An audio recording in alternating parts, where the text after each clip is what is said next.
아침에 무엇을 먹느냐보다 전날 저녁 식사를 어떻게 하느냐가 더 중요합니다. 공복혈당은 밤사이 간에서 만들어진 포도당이 얼마나 조절되었는가로 결정되기 때문입니다. 공복혈당은 주로 에 의해 조절되는데 이 기능이 떨어지면 식사를 하지 않아도 혈당이 서서히 올라갑니다. 를 포함한 식단이 좋습니다. 이런 음식은 포만감은 유지하면서도 소화가 빠르고 밤사이 혈당이 안정적으로 떨어지게 만듭니다. 아침 공복 혈당 몸에 어떤 영향을 끼치나요?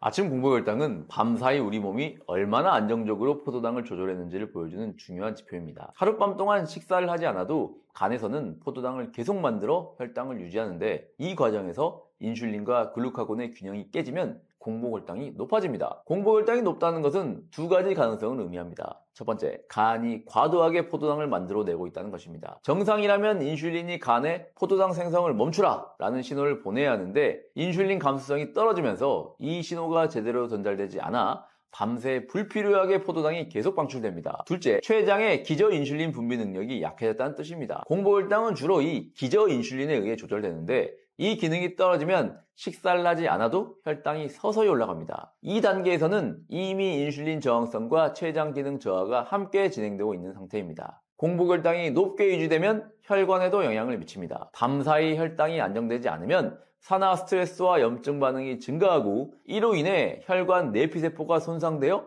동맥경화 위험도 높아집니다. 또한 공복혈당이 높을수록 지방 분해가 억제되어 체지방이 잘 빠지지 않고 복부 비만이 심해집니다. 정리하자면 아침 공복혈당은 단순한 숫자가 아니라 간의 포도당 생산, 인슐린 감수성, 췌장 기능의 상태를 종합적으로 반영하는 신호입니다. 공복혈당이 높다는 것은 이미 몸의 대사 균형이 흔들리고 있다는 의미이므로 식사 조절, 충분한 수면, 규칙적인 운동을 통해 밤사이 혈당을 안정시키는 것이 매우 중요하다 볼 수 있겠습니다. 아침 공복 혈당 떨어뜨리기 좋은 음식에는 무엇이 있나요?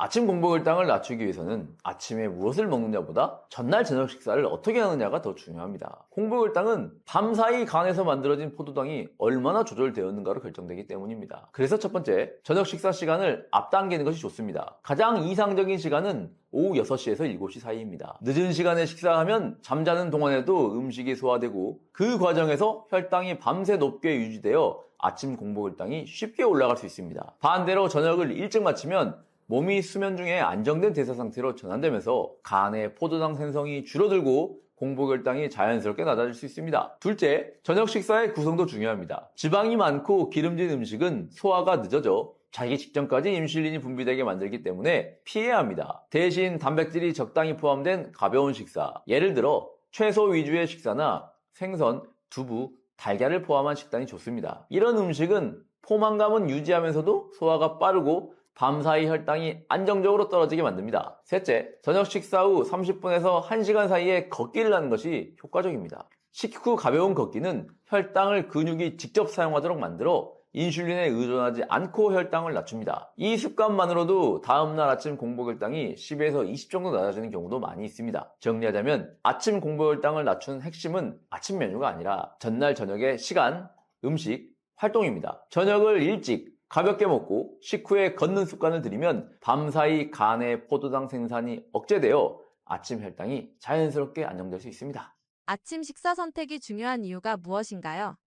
혈당 측면에서 아침 식사가 중요한 이유는 그날 하루의 혈당 리듬이 아침 식사로부터 시작되기 때문입니다. 하룻밤 동안 공복 상태였던 몸은 아침에 가장 민감한 대사 반응을 보입니다. 이때 무엇을 먹느냐에 따라 인슐린 감수성, 식후 혈당 상승폭, 그리고 이후 식사 때의 혈당 반응까지 달라집니다. 첫 번째, 아침은 대사 스위치를 켜는 시간입니다. 공복 상태가 길어지면 간은 저장된 포도당을 계속 방출하면서 혈당을 높이는 방향으로 작동합니다. 그런데 아침에 균형 잡힌 식사를 하면 인슐린이 분비되어 이 대사 스위치를 안정적으로 전환시켜줍니다. 즉, 하루 첫 끼는 혈당과 인슐린 리듬을 정상화하는 신호 역할을 합니다. 둘째, 아침 식사는 이후 식사의 혈당 반응에도 영향을 줍니다. 이를 세컨드 밀 이펙트라고 합니다. 아침에 단백질과 식이섬유가 포함된 식사를 하면 점심이나 저녁 때 혈당이 더 천천히 오르는 효과가 있습니다. 반대로 아침을 거르거나 단 음료, 흰빵과 같은 정제 탄수화물로 시작하면 혈당 스파이크가 일어나고 인슐린이 과도하게 분비되어 다음 한 끼에도 혈당이 불안정하게 변동하는 데 영향을 줄 수 있습니다. 세 번째, 아침 식사는 식욕 조절과 체중 관리에도 직결됩니다. 혈당이 일정하게 유지되면 오전 내내 에너지 수준이 안정되고 폭식이나 단 음식에 대한 욕구가 줄어듭니다. 반면 아침을 거르면 공복 혈당이 더 높아지고 점심때 과식하게 되어 혈당이 급격하게 치솟을 수 있습니다. 정리하자면 아침 식사는 단순히 배를 채우는 첫 끼가 아니라 하루 전체의 혈당 안정성을 좌우하는 출발점입니다. 특히 단백질과 식이섬유 위주로 구성된 균형 잡힌 아침은 그날 하루 혈당의 폭을 줄이고 인슐린 감수성을 유지하는 가장 좋은 방법입니다. 당뇨약 없이 아침 공복 혈당 낮출 수 있는 방법이 있나요? 당뇨약 없이 아침 공복혈당을 낮추려면 먼저 왜 공복혈당이 높아지는지를 이해하는 것이 중요합니다. 공복혈당은 밤사이 간이 만들어내는 포도당의 양과 그 포도당을 억제하는 인슐린의 균형으로 결정됩니다. 즉, 간이 포도당을 과도하게 방출하거나 인슐린 감수성이 떨어져 조절이 잘 되지 않을 때 아침 혈당이 높게 나옵니다. 그래서 첫 번째, 저녁 식사 시간을 앞당기고 가볍게 먹는 것이 중요합니다. 저녁을 늦게 먹으면 자는 동안 인슐린이 계속 분비되어 밤새 대사 밸런스가 무너집니다. 가장 좋은 시간은 오후 6시에서 7시 사이며 기름지지 않은 단백질과 채소 위주의 식단이 좋습니다. 이렇게 하면 수면 중 인슐린 분비가 안정되어 간의 포도당 생산이 줄어듭니다. 두 번째, 저녁 식후 30분 정도 가벼운 걷기를 하는 습관입니다. 걷기는 인슐린의 도움이 없이도 근육이 직접 포도당을 소비하게 만들어 혈당을 효율적으로 떨어뜨립니다. 식후 혈당이 낮아지면 그 효과가 이어져 아침 공복혈당까지 안정될 수 있습니다. 세 번째, 수면의 질을 개선하는 것도 중요합니다. 잠이 부족하거나 수면 중 각성이 잦으면 코르티솔 같은 스트레스 호르몬이 증가해 간에서 포도당을 더 많이 방출하게 됩니다. 특히 새벽 4시에서 6시 사이에 공복혈당이 오르는 새벽 현상은 수면의 질이 낮을수록 더 심해집니다. 정리하자면 아침 공복혈당은 약으로만 조절하는 수치가 아니라 저녁 식사 시점, 식후 활동, 수면 패턴의 총합으로도 결정됩니다. 이 세 가지를 꾸준하게 관리하면 약 없이도 공복혈당을 10에서 20 정도 낮출 수 있는 경우가 많이 있습니다. 이런 게 몸에서 느껴지면 당뇨가 시작된 거다 하는 증상들은 무엇인가요? 당뇨는 처음부터 뚜렷한 증상이 나타나는 병이 아닙니다. 혈당이 조금씩 높아지는 시기에는 대부분의 사람들이 아무런 이상을 느끼지 못합니다. 하지만 몸에서는 이미 여러 가지 신호가 나타나기 시작합니다. 가장 대표적인 초기 증상은 피로감과 졸림입니다. 혈당이 높으면 포도당이 세포 안으로 제대로 들어가지 못해 에너지가 충분히 만들어지지 않습니다. 식사를 했는데도 금세 피곤하거나 식후에 졸음이 심해지는 것은 혈당이 불안정하다는 신호일 수 있습니다. 또한 목이 자주 마르고 물을 많이 마시게 되는 것도 당뇨의 초기 징후일 수 있습니다. 혈당이 높으면 신장이 과도한 포도당을 소변으로 배출하려고 하기 때문에 소변량이 늘고 그만큼 갈증이 심해집니다. 밤중에 자주 소변을 보러 일어나는 것도 이런 변화와 관련이 있습니다. 그 밖에도 시야가 흐려지는 느낌, 상처가 잘 아물지 않거나 손끝이 저린 증상, 체중이 갑자기 줄어드는 현상도 주의하셔야 합니다. 이런 증상은 이미 혈당이 꽤 높은 상태에서 나타나는 경우가 많습니다. 정리하자면 당뇨의 시작은 혈당이 높은데도 에너지가 부족한 상태에서부터 시작됩니다. 식후 졸림, 피로, 갈증, 잦은 소변 같은 작은 변화를 가볍게 넘기지 마시고 이런 증상이 반복된다면 반드시 혈당이나 당화혈색소 검사를 통해 확인해 보시는 것이 좋습니다. 대부분의 사람은 자각 증상이 뚜렷하지 않은 전 단계에서 조기에 잡아내면 충분히 되돌릴 수 있습니다. 당뇨가 심해지고 있다는 의외의 신호는 어떤 게 있나요? 당뇨가 심해지고 있다는 신호는 생각보다 일상 속에서 아주 미세하게 나타납니다. 혈당이 서서히 올라가도 처음에는 통증이나 뚜렷한 이상 증상이 없기 때문에 몸의 작은 변화를 민감하게 알아채는 것이 중요합니다. 가장 먼저 확인해야 할 신호는 피로감이 점점 더 심해지는 경우입니다. 혈당이 높을수록 에너지가 세포로 전달되지 않기 때문에 충분히 먹고 쉬어도 피로가 쉽게 해소되지 않습니다. 특히 식후에 졸음이 잦아지거나 머리가 멍한 느낌이 계속 든다면 혈당 조절이 잘 되지 않고 있다는 신호일 가능성도 큽니다. 두 번째로는 상처가 잘 아물지 않거나 감염이 잦아지는 경우입니다. 혈당이 높으면 혈관과 면역세포 기능이 함께 저하되어 잦은 상처나 염증이 오래가고 잇몸 염증이나 무좀, 방광염 같은 감염이 반복될 수 있습니다. 세 번째는 시력의 잦은 변화입니다. 혈당이 불안정하면 안구 속의 수분 균형이 무너지면서 시야가 흐려지거나 초점이 맞지 않는 느낌이 생깁니다. 특히 하루 중에도 시야가 맑았다 흐려지는 경우는 혈당이 불안정할 때 흔히 나타나는 현상입니다. 마지막으로는 감정 변화나 불면, 두통이 잦아지는 경우입니다. 혈당이 급격히 오르내리면 교감신경이 과도하게 자극되어 불안감이나 초조함이 생길 수 있고 밤에도 쉽게 잠들지 못하거나 자주 깨게 됩니다. 정리하자면 당뇨가 악화될수록 몸은 조용히 신호를 보냅니다. 피로, 시야 변화, 상처 회복 지연, 수면 불안 같은 작은 증상들이 반복될 때는 단순한 피로나 스트레스로 넘기지 말고 반드시 혈당 상태를 확인해 보시는 것이 좋습니다. 당뇨는 갑자기 나빠지는 병이 아니라 이런 사소한 신호들을 오래 방치했을 때 서서히 진행되는 병입니다. 당뇨가 생기는 원인은 무엇인가요? 당뇨는 단순히 단 음식을 많이 먹어서 생기는 병이 아닙니다. 가장 근본적인 원인은 우리 몸이 감당할 수 있는 수준보다 훨씬 많은 에너지를 지속적으로 섭취하고 그 에너지를 충분히 쓰지 못하는 생활 습관에 있습니다. 현대인들의 식습관은 과거와 완전히 달라졌습니다. 정제된 탄수화물, 설탕, 가공식품이 일상화되면서 혈당이 빠르게 오르고 이때마다 췌장은 인슐린을 과도하게 분비해 혈당을 낮추려고 합니다. 이 과정이 반복되면 세포가 인슐린 신호에 둔감해지고 결국 인슐린이 충분히 나와도 혈당이 잘 내려가지 않는 인슐린 저항성이 생깁니다. 이것이 당뇨의 출발점입니다. 또한 운동 부족도 큰 원인인데요. 근육은 혈당을 가장 많이 소모하는 기관인데 움직임이 줄어들면 근육이 포도당을 받아들이는 능력이 떨어집니다. 즉 혈당을 처리할 수 있는 창고가 점점 줄어드는 셈입니다. 여기에 수면 부족과 스트레스가 더해지면 문제는 더욱 심해지겠죠. 스트레스 호르몬인 코르티솔은 혈당을 높이는 방향으로 작용하고 잠이 부족하면 인슐린의 민감도가 떨어져 혈당 조절이 어렵습니다. 정리하자면 당뇨는 단 한 가지 원인으로 생기는 병이 아니라 과도한 에너지 섭취, 부족한 신체 활동, 수면 부족, 스트레스가 복합적으로 작용한 결과입니다. 즉 당뇨는 현대인의 생활 환경이 만들어낸 대사적 불균형의 병이며 생활 습관을 바로잡는 것이 가장 근본적인 치료이자 예방입니다. 당뇨도 유전적으로 나타날 수 있는 건가요?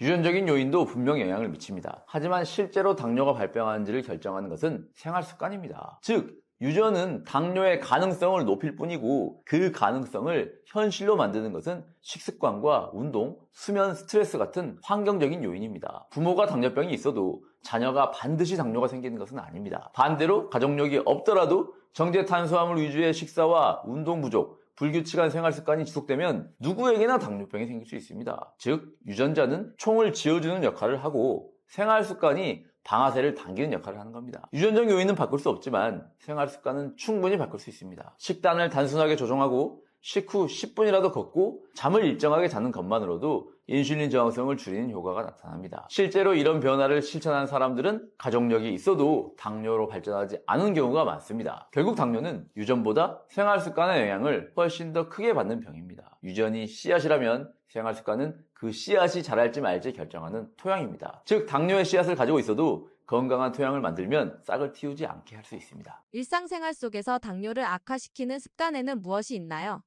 첫 번째는 불규칙한 식사 습관입니다. 식사 시간이 일정하지 않거나 식사를 거르고 한꺼번에 많이 먹는 것은 혈당을 급격하게 올리고 인슐린 분비를 과도하게 자극합니다. 특히 늦은 밤 식사나 야식은 췌장이 쉴 틈 없이 일하게 만들어 혈당을 낮추는 기능을 점점 떨어뜨립니다. 두 번째로 과도한 정제 탄수화물 섭취입니다. 밥, 빵, 면, 과자처럼 흰 밀가루나 설탕이 많이 들어간 음식은 혈당을 빠르게 올리고 인슐린 저항성을 악화시킵니다. 이런 음식은 포만감이 오래가지 않아 과식으로 이어지기 쉽습니다. 세 번째는 운동 부족입니다. 근육은 혈당을 소비하는 가장 큰 기관인데 움직임이 줄어들면 혈당이 혈액 속에 머무는 시간이 길어집니다. 특히 식후 바로 앉거나 눕는 습관은 식후 혈당을 높이는 대표적인 행동입니다. 네 번째는 수면 부족과 만성 스트레스입니다. 잠이 부족하거나 스트레스가 쌓이면 코르티솔, 아드레날린 같은 스트레스 호르몬이 분비되어 혈당을 높이는 방향으로 작동합니다. 이 상태가 반복되면 인슐린의 작용이 약해지고 결국 혈당이 잘 내려가지 않게 됩니다. 마지막으로 괜찮겠지 하는 안일한 태도가 가장 위험한 습관입니다. 혈당은 당장 통증을 주지 않기 때문에 관리의 필요성을 느끼기 어렵습니다. 하지만 바로 그 시기가 췌장 기능이 빠르게 무너지는 시기입니다. 정리하자면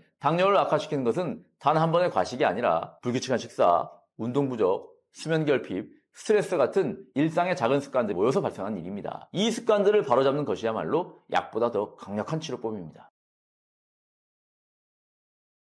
안녕하세요. 오징어 약사의 혈당 블로킹을 쓴 저자이자 유튜브 채널 오징어 약사 TV를 운영하고 있는 김선영 약사입니다. 현재 우리나라 성인 인구의 약 40%가 당뇨병 전 단계에 해당합니다. 즉, 2명 중 1명은 이미 혈당이 정상 범위를 벗어나기 시작했다는 뜻입니다. 이 단계에서는 특별한 증상이 없기 때문에 대부분 자신이 위험군에 속해 있다는 사실조차 인식하지 못합니다. 문제는 이 시기를 지나면 췌장의 기능이 빠르게 떨어져 돌이키기가 어려운 진짜 당뇨병으로 진행될 수 있다는 점입니다. 그래서 지금 바로 조심해야 할 때입니다. 혈당이 200을 넘기 시작해서 관리하는 게 아니라 공복혈당이 100을 넘는 순간부터 생활을 돌봐야 합니다. 식습관, 수면, 운동, 스트레스 관리, 이 중 어느 하나라도 무너져 있다면 그 부분부터 점검하는 것이 필요합니다. 혈당 관리는 단순히 병을 막기 위한 노력이 아니라 몸의 대사 시스템을 되살리는 일입니다. 지금 혈당이 정상이더라도 40% 안에 들어있을 가능성을 생각하고 조금 더 조심스럽게, 조금 더 일찍 실천을 시작해야 됩니다. 지금의 작은 관심이 10년 뒤의 건강을 결정합니다. 오늘의 한 끼 식사,